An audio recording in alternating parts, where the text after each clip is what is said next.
미학과 그리고 동시대의 중요한 어떤 속성들에 대해서 이해할 필요가 있다고 생각을 합니다.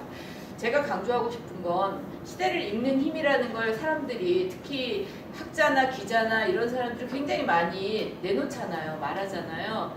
그런 부분들을 굉장히 우리는 많이 고려해야 되고 자기계발서나 이런 형태로 나오는 걸 열심히 읽어야 되지만 그것들은 참조고 우리가 여러분이 더 기준으로 삼아야 되는 건 이 시대가 어떤 시대지?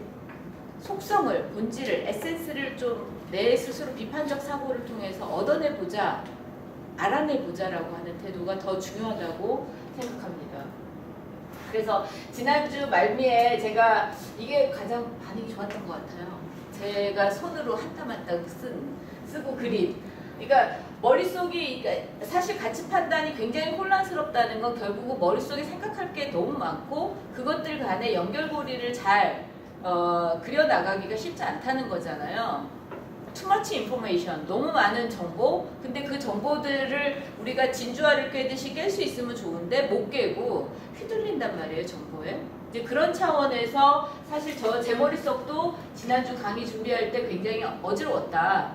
그런데 그거를 무슨 컴퓨터를 소위 한글이나 워드를 펼쳐놓고 쓰기보다는 이미지네이션을 해보고 싶었다. 그래서 이렇게 저도 막 닥치는 대로, 근데 사실은 닥치는 대로라기보다 저는 사실 또 좀 사고하는 법이 되게 로지컬해요. 그래서 거기에다 이렇게 논리적인 거를 착착착 해가지고 관계망들을 막 그려본 게 이런 거였어요. 근데 제가 지난주에 강조했던 것 중에 하나는 이런 컨텐츠들이 대부분이 어떠냐면 오리지널리티가 별로 없다는 거예요. 처음으로 내가 직접 찍었어 이런 것보다는, 아니면 내가 처음으로 이런 걸 시도해봤어 라기보다는 기존에 있는 컨텐츠, 영상자료, 사진 이런 것들을 가지고 와서, 아니면 기존의 플랫폼을 이용해서, 여러분 이따 보겠지만 CMS라는 게 바로 그런 것들이더라고요. 컨텐츠 매니지먼트 시스템. 그런 것들을 일테면 통해서 포스트 프로덕션, 후반 작업을 해서 새로운 컨텐츠를 만드는 게 이 시대더라 이런 얘기도 했는데, 저도 이런 거는 결국은 후반 작업한 거죠 뭐.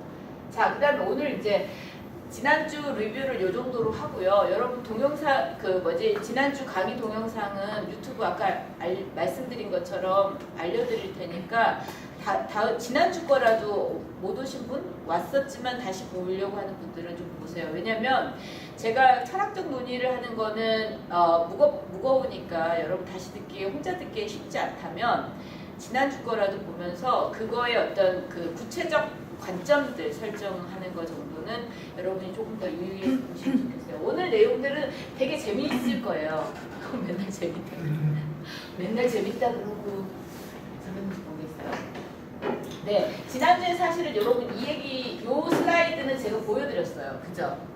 유튜브가 심지어 유튜브 아카데미 같은 것도 운영해서 제작자들이 어떻게 그 소위 수익이 나고 또 관리를 하고 더 많은 구독자를 연결시키고 할 수 있는지에 대해서도 교육시킨다는 얘기를 했었거든요. 그러니까 일종의 유튜브도 대학 같은 거가 된 거예요. 아카데미.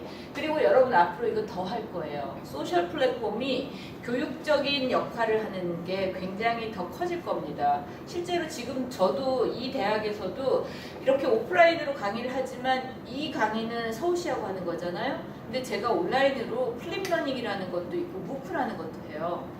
무슨 얘기냐면 계속 그런 어떤 교육 플랫폼들이 다변화되면서 사람들이 기존의 학생들만이 아니라, 그리고 기존의 소위 그 학위과정만이 아니라 굉장히 많은 지식을 습득하거나 공유할 수 있는 것들을 한다는 건데, 거기에 가장 중요한 소위 장치가 뭐냐면 플랫폼이에요. 나눌 수 있는 플랫폼. 옛날에는 상하탄만 플랫폼이었는데, 오프라인 플랫폼이었는데 지금은 온라인 플랫폼이 훨씬 강해졌고, 그것들이 이제 대학의 인가가 아니라 오히려 이런 소위 디지털 회사들의 플랫폼을 통해서 더 많이 활용된다는 것. 그 다음에 이런 디지털 플랫폼이 갖고 있는 장점이 저도 잘 이용하지 못하지만 뭐냐면 요거더라고요. CMS. 아까 말씀드린 CMS. CMS는 뭐냐면요. C가 뭘까요? 컨텐츠예요. 제가 지난주에 강의했던 기준의 첫 번째 컨텐츠.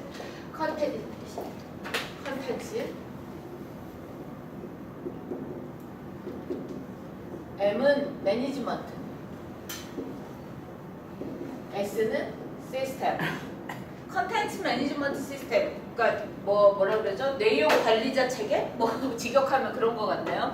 근데 저도 잘 모르는데 이게 뭐냐면 유튜브 같은 데도 제가 동영상을 찍었잖아요? 아니 뭐 강의를 했잖아요? 근데 누가 찍었어요. 그리고 우리 조교가 그거를 유튜브에 업로드할 때 복잡하게 무슨 코딩하고 뭐 어디 하고 그런 게 아니라 여기서 제공하는 컨텐츠 매니지먼트 시스템이 있는 거예요. 시스템을 이용해서 그냥 딱 하면 이렇게 따라가기만 하면 다음만 하면 올라가는 거예요. 시간이 오래 걸릴지는 모르지만 그게 이런 거더라고요. 그러니까 CMS를 통해 비즈니스 운영하는 방법 뭐 이런 것까지도 교육을 하는 것 이게 있더라고요.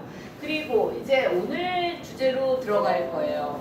오늘 주제로 들어가는 부분에서 제가 가장 주목하고 있는 부분은 그러니까 유튜브나 아니면 이 온라인 플랫폼이라고 하는 것과 그 다음에 그런 거에 대해서 동시대에 그러니까 사실 우세한 어떤 플랫폼이라든가 문화 경향에 대해서 예술은 항상 약간 방골 기질을 발휘하잖아요. 그것이 갖고 있는 위험성이나 아니면 어떤 부정적 효과 같은 것들에 대해서 예술은 비판적 역할을 하기도 하지 않습니까? 분명히. 예술은 그렇게 비판적 역할을 하는 게 사실은 굉장히 존재의 큰 이유예요. 그걸 시장이 할 수는 없어요. 동시대 우세하고 유행하고 하는 걸 시장이 비판적으로 하면 어떻게 수익을 내겠습니까? 시장은 그런 생태계가 아니잖아요. 근데 예술은 그런 생태계고 그 점에서 지난주에 제가 시장이라고 하는 거를 그런 어떤 비비판적 생태계 오히려 그런 거를 계속 끌고 올라가야 되는 그러니까 이거 먹으면 CF 찍을 수 있어 라고 말해야 하는 그런 것을 얘기를 했다면 오늘 다루려고 하는 내용은 그거의 반작용으로서 카운터파트로서 예술이 어떻게 소셜 펑션을 가질 수 있는가 사회적 기능을 발휘할 수 있는가의 문제를 다룰 건데 그게 큰 주제로는 이거예요. 뭐죠? 어디 갔죠? 이거예요. 퍼포먼스 기반의 현대 예술들. 이따 보시겠지만 이때 제가 퍼포먼스라고 말한 건 퍼포먼스 아트라는 특정 장르만을 얘기하는 게 아니에요. 수행적인 말 그대로 실천적인 어떤 예술들이 가지고 있는 굉장히 중요한 미덕이 있고 기능이 있거든요. 그거를 오늘 우리가 좀 다뤄보자는 겁니다. 근데 그와 관련해서 우리가 그 하나의 기준점을 가지고 그러니까 여러분 제 말이 다소 어렵더라도 한번 제 사고랑 좀 따라와 보세요. 그러면 우리의 그 제가 잘났다는 뜻이 아니라 생각의 능력들이 계속 확장될 수 있거든요. 그리고 제 생각법을 가지고 한번 여러분들도 모델화 해보시면 좋겠는데 저는 이걸 보고 무슨 생각을 했냐면 양면성을 봤어요. 그러니까 이 유튜브 플랫폼은 사실은 굉장히 비즈니스로서 중요한 근데 여러분 비즈니스로서 이게 유튜브가 처음에 출연한 건 아니에요. 유튜브가 출연했던 되게 기본적인 맥락은 뭐였냐면 그냥 컨텐츠를 누군가가 자발적으로 올리고 누군가 그냥 보고 이런 굉장히 처음에 이렇게 스티브 잡스가 말한 것 같은 식의 애플 가지고 말했던 식으로 클라우드 같은 거였어요. 구름. 누군가 그냥 쭉 던지고 거기서 누군가 쭉 가져가고 막 이런 식의 그냥 일종의 열려있는 그냥 뭐라고 하죠? 그냥 열려있는 집안? 붕 떠있는? 누군가의 소유도 아닌?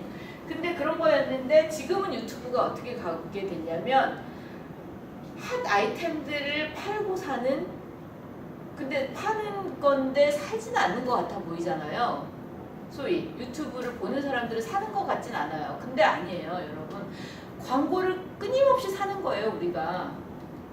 심지어 5분짜리를 보는데도 광고를 요즘 2개를 보게 되더라고요. 자기는 그리고 건너뛴다고 생각하지만 스킵하거나 광고 건너뛰기를 하는 것 같지만 사실은 계속 꼬박 카운팅이 되고 있는 거죠 사실은.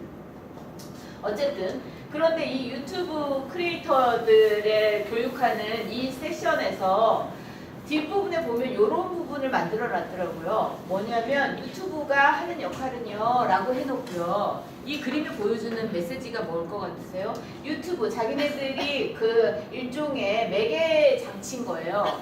플랫폼인 거예요. 어떤 플랫폼이냐면 이 3자의 플랫폼이랍니다. 첫 번째 크리에이터들이 있어요. 우리가 계속 문제시하는 게 이 크리에이터잖아요. 크리에이터들이 있어. 근데 이 크리에이터들이 생산한 컨텐츠를 감상자들 내지는 그 유튜브 뷰어들 보는 사람들 있잖아요. 뭐라고 번역해야 되지? 뷰어들? 독자. 유튜브 독자. 독자, 구독자 맞습니다. 이렇게 전문어에 약해. 구독자, 저는 계속 감상자, 관객 막 이런 미술 용어로만 생각을 했는데 맞아요. 구독자들이 있어요. 근데 그 구독자들과 유튜브는 이 광고계를 연결시켜 준다고 얘기합니다. 그러니까 유튜브가 최대 관심사를 갖고 있는 세 주체가 있는 거예요. 여기에는 세 주체라고 말해야 돼. 주체가 뭐냐면 크리에이터들이 있고 그 다음에 그걸 보는 독자가 있고 그 크리에이터와 독자가 볼 수 있게 해주는 식의 돈을 제공하든가 아니면 서포트를 하든가 하는 어드버타이저들이 있는 거야. 광고. 근데 광고라고 하지만 사실은 엄밀히 말하면 광고 제작자를 얘기하는 게 아니죠. 뭐죠? 광고주를 얘기하죠. 광고주. 풀무원, 뭐 맥도날드, 롯데리아 같은 것들. 제가 이 예를 왜 들었냐면 그 입 짧은 햄님의 먹방인가 하는 거기서 그 입 짧은 햄님이 최근에 그 스폰서를 잘 구해가지고 맥도날드 버거도 먹고 롯데리아도 먹고 풀무원 생면인가도 먹는데 그게 자기 컨텐츠가 되더라고요. 그걸 찍어서 또 올리고 하는 식이 됐어. 그러니까 도대체 이게 이제 막 그거 있죠. 이종표배 하는 것 같아요. 하나 가지고 10개 생산하기 막 이런 거 하는 것 같아.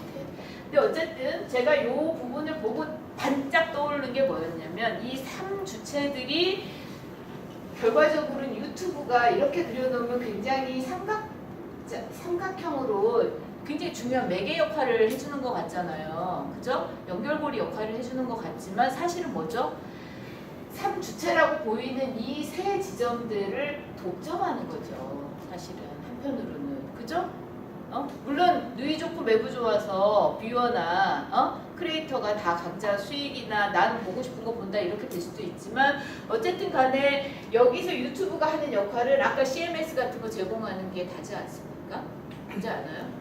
자, 그런데 여러분 이 구조가요 사실은 현대미술에서도 되게 중요한 구조가 됐거든요. 여기에 근데 어드버타이저를 빼고 일단은 감상자, 작품, 그리고